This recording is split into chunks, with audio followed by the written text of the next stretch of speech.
Channel पर नए आए हो ना, चैनल को सब्सक्राइब कर देना, वीडियो को लाइक कर देना। कहानी मैं सुनाता हूँ।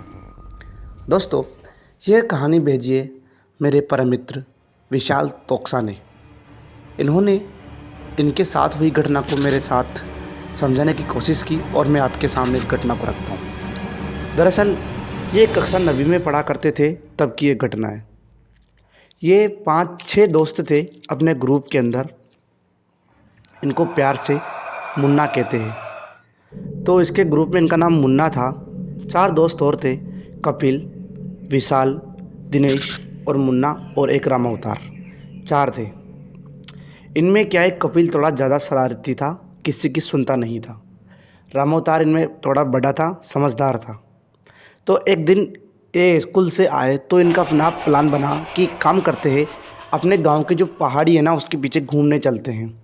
दरअसल ये स्कूल के मैदान में खेला करते थे रोज़ रोज़। तो इनका प्लान बना कि आज सभी अपनी साइकिलें निकाल कर वहाँ खेलने चलते हैं, थोड़ी देर घूम कर आएंगे। पाँचों के पाँचों दोस्तों ने हाँ कर दी। स्कूल में इन्होंने डिसाइड कर ही लिया था। स्कूल से आने के बाद इन्होंने खाना वाना खाया और अपने घर वालों से कहा कि हम आते हैं खेल के। घर वालों को लगा कि स्कूल के अंदर खेलने जा रहे हैं, परंतु उनको नहीं पता था कि खेलने आज और जगह जा रहे हैं। वहाँ जाते ही जैसे पहाड़ी क्रॉस करी, इनको सामने कुछ एक बड़ा सा घर दिखा। एक पत्थर थे वहाँ पर बड़े बड़े, वहाँ पर जाकर ये खड़े हो गए। एक पेड़ था साइड में ही, वहाँ जाकर बैठ गए। तभी इनमें से जो समझदार था राम अवतार, उसने कहा कि यहाँ पर कुछ अजीब सी वाइब आ रही है यार। ना तो कोई शांति है, मतलब शांति थी वहाँ पर, परंतु डरावनी जगह थी वो।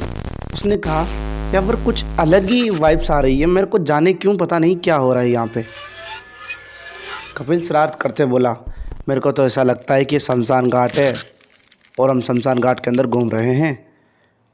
तो मुन्ना ने कहा, अरे पागल है क्या, ऐसे क्यों फालतू बातें कर रहा है। तभी इनको वो घर दिख रहा था, उधर जाने की सोची। राम अवतार ने कहा, एक काम करते अपन घर चलते, यहाँ आज मेरा मन सही नहीं कह रहा है और ये कुछ अजीब सा ही यहाँ पर जैसे कोई शमशान घाट हो पहले, ऐसा लग रहा है मेरे को। तभी ये बात कह रहे थे कि कपिल उन पत्थरों पर जाकर ज़ोर ज़ोर से कूदने लगा, पत्थरों को इधर उधर फेंकने लगा। जो पत्थर नहीं उठता उसको ऊपर जाकर बोलता, हे भूत, अपनी जादुई चीज़ दिखा और मेरे सामने प्रकट हो, अगर तेरे में दम है तो मेरे सामने प्रकट हो। ऐसी फालतू बातें करने लगा मुन्ना ने, और इन्होंने छोड़ दिया राम अवतार ने कि ये पागल है, ऐसा करते ही चलते हैं यहाँ से। परंतु इनमें मुन्ना और एक और था, दिनेश, उसने कहा, और विशाल भी तो था, उसने कहा चलो चलते हैं उस घर की तरफ। तो 3 ने कह दिया, परंतु राम अवतार का मन तो था ही नहीं, परंतु उसको भी जाना था, उसको भी जाना पड़ा। तो जैसे वो घर इतना खंडर था जैसे कि यहाँ पर कोई सदियों से रहा ही नहीं हो। वो घर को सामने से देख रहे थे। तभी पीछे, घर के पीछे गए तो उनकी आंखें फटी की फटी रह गई, क्योंकि उस घर के पीछे एक पेड़ था।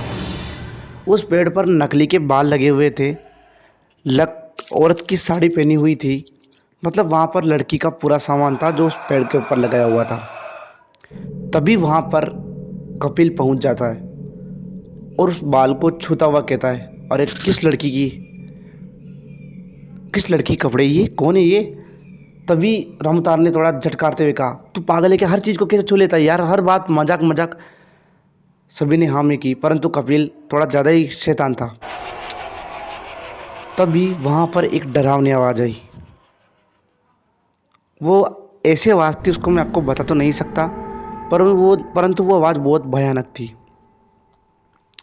हम चारों के चारों वहाँ से भागकर आ गए। जब हमने पीछे देखा कि हम 4 ही हैं, हम में से एक कम है, तो हमको दिखाई दिया कपिल, जो वहीं पर ही खड़ा था।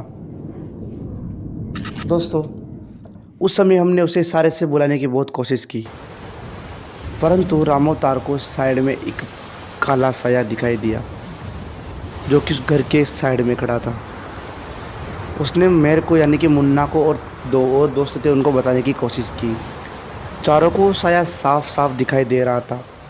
पता नहीं कपिल को साया दिखाई दे रहा था कि नहीं दिखाई दे रहा था, परंतु कपिल फिर से उस साड़ी की मजाक कर रहा था और उन बालों को खींच रहा था। और हमने बहुत कोशिश की कि यहाँ आ जाए, परंतु उसने एक नहीं सुनी। वो शायद कभी तो उस घर के ऊपर चढ़ जाता, कभी घर के नीचे आ जाता, ऐसे करता रहता था। फिर एकदम से कपिल हमारे पास आ गया। हमने उसको बहुत गालियाँ दी, बहुत सुनाई, और हम अपने घर चले गए। वो तो बढ़िया ही कपिल आ गया, वरना हम भागते और अपने घर वालों को आज सच सच बताते कि हमारे साथ हुआ क्या है। दोस्तों, मुन्ना अपनी दादी के साथ सोया करता था, तो घर पर आने के बाद वो खाना खा के दादी के साथ सो गया। करीबन 12 बज रहे थे रात के। एकदम से मुन्ना के घर का गेट खटखटाता है। मुन्ना की दादी और उसकी मुन्ना की मम्मी गुस्से में बोलती है, इस समय कौन होगा, ये कौन है इस समय। उन्होंने गुस्से में गेट खोला तो सामने खड़ी थी कपिल की माँ। उसने डायरेक्ट यही पूछा कि मुन्ना कहाँ है। मेरी माँ यानी मुन्ना की माँ कुछ बोलती उससे पहले मुन्ना उठकर उनके सामने खड़ा हो गया। मुन्ना ने कहा, क्या हुआ? तो उन्होंने कहा, कपिल की माँ ने, कि सच सच बताओ तुम कल कहाँ गए थे। कल से मुन्ना की तबीयत बहुत ख़राब है और वो बस यही कह रहा है कि माँ वो मेरे को लेने आई है और मेरे को लेकर जाएगी।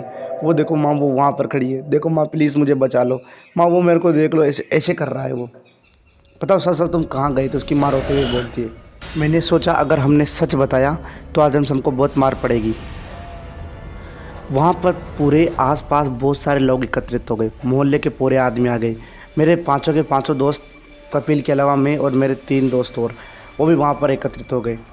और बस जब हम वहाँ पर गए मुन्ना कपिल के घर, तो हमें कपिल चारों तरफ भागता हुआ दिखाई दे रहा था और रो रहा था। और वो अपनी पापा से कह रहा था, पापा प्लीज़ मुझे बचा लो, वो देखो वो मुझको देखकर हंस रही है, पापा प्लीज़, पापा ये देखो मेरे को लेने आई है और ये लेकर ही जाएगी, ऐसे बोल रहा था।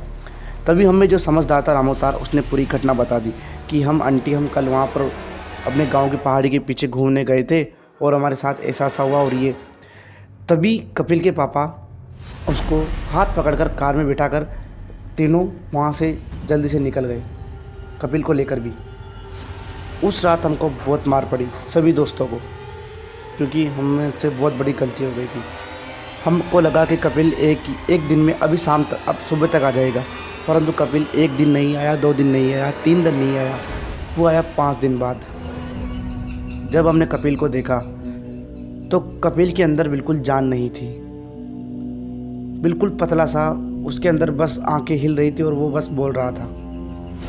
पता नहीं उसके साथ क्या हुआ होगा, परंतु वो उस घटना से बच चुका था। उसके मम्मी पापा भी आ गए, उनके साथ ही आया था वो, परंतु बिल्कुल पतला सूख गया था और उसको चलने में भी अजीब सी दिक्कत आ रही थी। उसके शरीर में हमेशा के लिए एक प्रॉब्लम हो गई थी, अजीब तरीके से हाथ रहता था उसका और सही तरह से उसका शरीर बिगड़ चुका था। सही बात तो ये है। उसके साथ उस दिन के बाद वो कभी किसी से अच्छी तरह से बात ही नहीं की उसने, क्योंकि वो जो हंसता खेलता आदमी था वो एकदम से ख़राब हो गया, क्योंकि ना तो वो किसी से बात करता, ना ज़्यादा घूमता, सुनसान और गुमसुम रहता। दोस्तों, कहानी केवल मनोरंजन के लिए थी। कहानी वीडियो को लाइक कर देना, चैनल को सब्सक्राइब कर देना। दोस्तों जल्दी से जल्दी 1000 सब्सक्राइबर करा दो प्लीज़ यार, इतनी डिमांड करता हूँ। वीडियो को शेयर भी कर दिया करो, एक प्यारा सा कमेंट तो कर दो यार। मिलता हूँ आपसे अगली कहानी में, तब तक के लिए बाय बाय, ध्यान रखना दोस्तों।